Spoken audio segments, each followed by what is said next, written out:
miswa, karne ng baboy, sibuyas, bawang, pamintang durog, asin, cooking oil, at gamberi.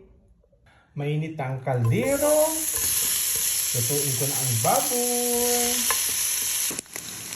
Igisa ang bawang at ang sibuyas, gamberi, asin, pamintang durog.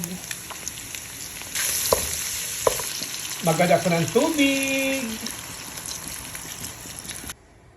Eto na, kumulo na ang sabaw ng miswa. Miswa! Wow! At haluin. 3 minutes, luto na. Wow!